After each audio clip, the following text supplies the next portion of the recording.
Perkenalkan, nama saya Ferry Sulistianingsih. Perkenalkan, nama saya Wela Rizkia. Perkenalkan, nama saya Heli Maria. Perkenalkan, nama saya Rentauli Borus Timorang. Di sini kami akan mendokumentasikan bahasa dan tradisi oraliti literasi orang Melayu di Rokan Hulu. Selamat menyaksikan.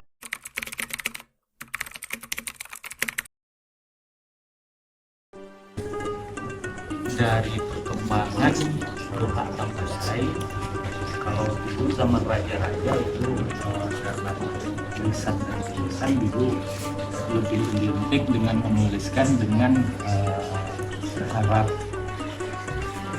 Arab Melayu.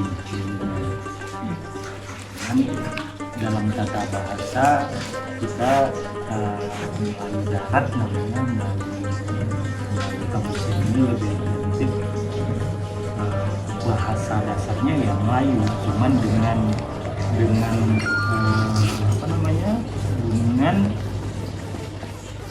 intonasi yang beda dengan Melayu Kepulauan. Kalau Melayu Kepulauan dia banyak memakai E, kita banyak memakai O.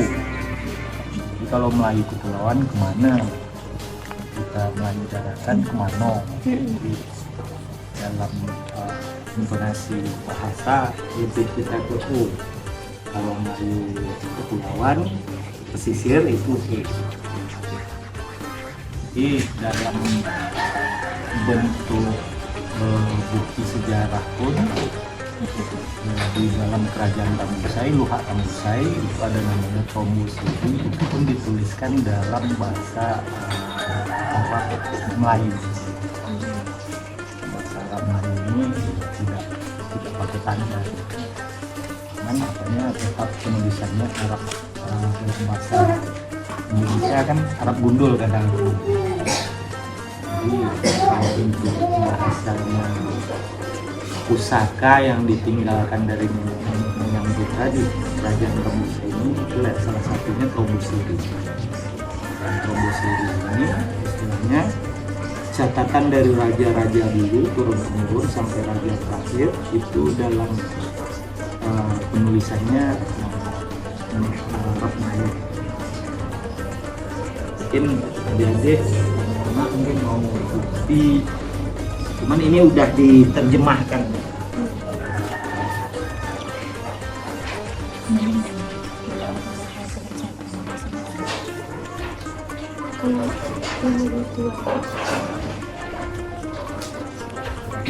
Dia tetap seperti ini.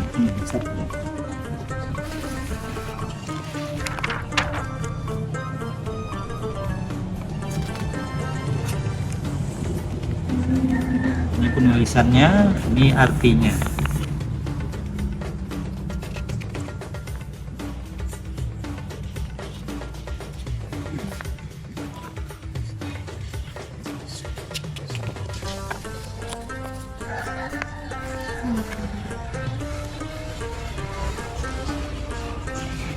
Makanya kayak pemerintahan daerah kayak Provinsi Riau dulu kan digalakkan setiap nama jalan setelah Latin di bawahnya kan ada tulisan Arab.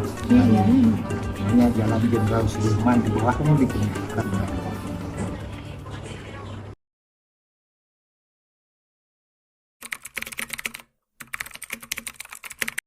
Ini Pak, kalau penggunaan bahasa dan sapaan berdasarkan adat, agama, dan keakraban itu kayak mana Pak? Maksudnya hubungan? Iya, hubungan bahasa ini secara bahasanya berdasarkan adat, bahasanya gimana, berdasarkan agama kayak mana. Jadi kalau dalam bahasa ini kan istilahnya komunikasi. Komunikasi antara seorang dengan orang lain atau satu orang dengan orang banyak. Jadi dalam bahasa yang digunakan di sini tentu dasarnya bahasa Melayu. Dan dalam bahasa Melayu tadi di daerah Kecamatan Luha Tambusai ini ada semboyan adat atau bida adat. Kalau di sini namanya bida. Nah, bida adat ini ada satu syarat. Jadi adat itu panduannya ke sara ini pun. Hukum ini hukum apa? Hukum agama. Jadi apabila ada ini bertentangan dengan hukum agama, kita tinggalkan, kita pakai. Jadi begitulah bahasa orang dulu. Memang kalau untuk penjabarannya ini sangat dalam. Ada pesan di Saka, ada pesan di kedua. Kenapa tidak Alkitab? Kenapa tidak Al-Quran? Sementara kita sebagai Muslim dalam rukun iman kita apa? Percaya kepada kitab-kitab, bukan cuman di dalam kitab-kitab Al-Quran yang paling sempurna. Jadi dalam hukum hidup kita memakai Al-Quran, tak ada di Al-Quran, kita cari di Injil, cari di Zabur, cari di Taurat. Tapi yang asli ya, bukan yang robahan manusia ya.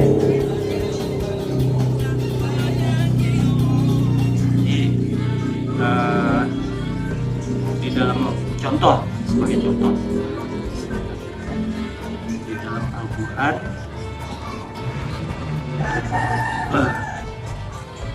anggaplah yang berkenaan sama adat hukum nikah. Di dalam Al-Quran kan tidak ada, hanya penjabaran dari ulama-ulama. Cuma dari hukum nikah pertama di zaman siapa? Di zaman keturunan Adam, kan di situ di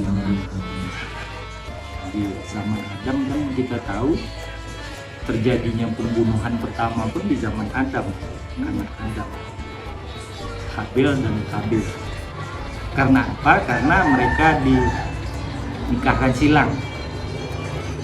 Habil ngambil adik Habil, Kabil ngambil adik Habil, karena dia tidak sesuai, makanya terjadi. Jadi itu harus kita, adat ini mengambil dari situ. Kan kita bicara adat dan bahasa. Kan nanti kalau syaratnya ke hukum Islamnya nanti mungkin ada yang lebih dalam menggali kayak ulama-ulama itu kan dengan ilmu mereka. Cuman kalau untuk adat di luar Indonesia ini patokannya tadi pribadi, adat bersama syarat, syarat bersama bahasa gitu. Bahasa ini kan ada yang bagus, ada yang tidak. Kalau yang tidak ini diujarkan kepada orang lain kan berlawanan dosa, tentu tidak. Itulah saking sinkron bahasa ini tadi yang bagus-bagus saja. Nah, kalau bahasa ini jelek kita sampaikan ke orang, tentu kita yang bagus. Sampai ke situ. Dan kita menjalani sehari-hari, nenek moyang kita mengajarkan berbahasa yang haluslah kepada orang tua atau kepada saudara.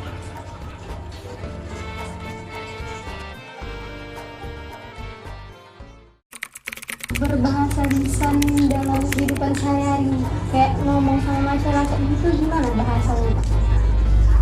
Kalau untuk berbahasa lisan,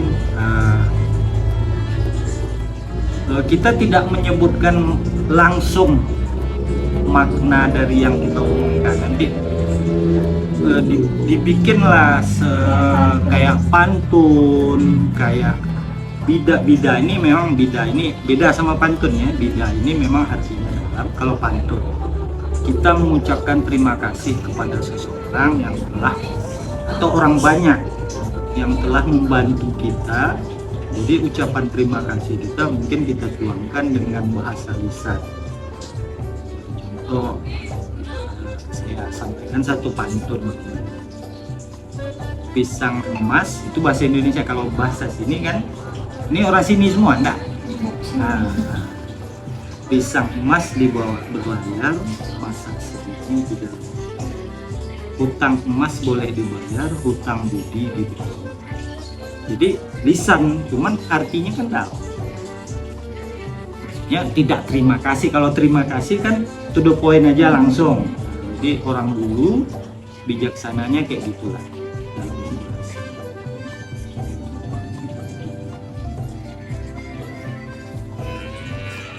Hanya hidup di kandung adat, mati di kandung adat. Itu bidang. Kalau pantun dia ada AB kan, kalau tidak itu dia cuma maknanya lebih dalam. Hidup di kandung adat, mati di kandung adat. Hidup kita ini ada aturan. Nah, mati kita ya di kandung tanah, kita muslim. Nah,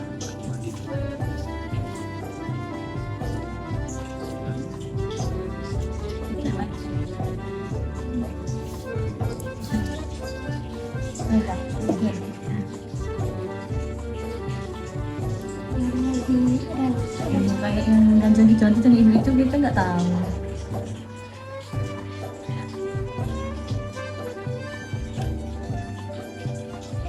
Apa ya? Waktu nanti kita ini.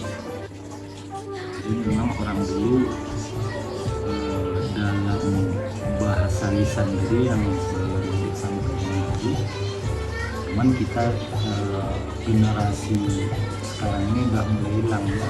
Itu satu ilmu yang diturunkan kepada kita yang hilang tentang bahasa lisan tadi. Orang dulu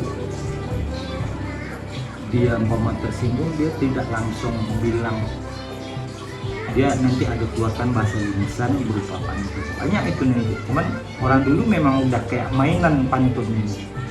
Nah, kalau kita sekarang kan agak sulit, kita langsung